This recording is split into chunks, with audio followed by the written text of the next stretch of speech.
আমি তোমাদের সাথে শেয়ার করব বাঙালির খুব জনপ্রিয় এক রেসিপি দই কাতলা। বাড়িতেই কিভাবে অনুষ্ঠান বাড়ির মতো দই কাতলা বানাবেন চলুন দেখে নেওয়া যাক। বাজার থেকে কয়েকটা কাতলা মাছের পিস এনে তার মধ্যে নুন, লেবু আর গোলমরিচ গুঁড়ো দিয়ে ভালো করে ম্যারিনেট করে রাখলাম।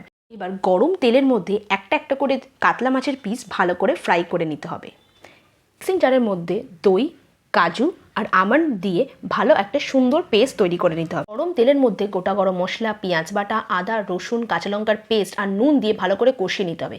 এর মধ্যে কাজু, আমন্ড আর দইয়ের পেস্ট দিয়ে জল ঢেলে তার মধ্যে স্বাদ মতো চিনি গুঁড়ো আর ভাজা মাছগুলোকে দিয়ে ফুটিয়ে নিতে হবে। একটা প্যানের মধ্যে ঘি, কাজু, কিশমিশ আর শাহি গরম মশলা দিয়ে একটু রোস্ট করে নিতে হবে। এরপর এই গ্রেভির মধ্যে ওই রোস্ট করা কাজু আর কিশমিশ দিয়ে আর তার ওপর দিয়ে হালকা করে বেরেস্তা দিয়ে একটা সুন্দর দই কাতলার। ঠিক কমেন্ট করে জানাবে আজকের আমাদের এই দুর্দান্ত দই কাতলার রেসিপিটা আপনাদের কেমন লেগেছে।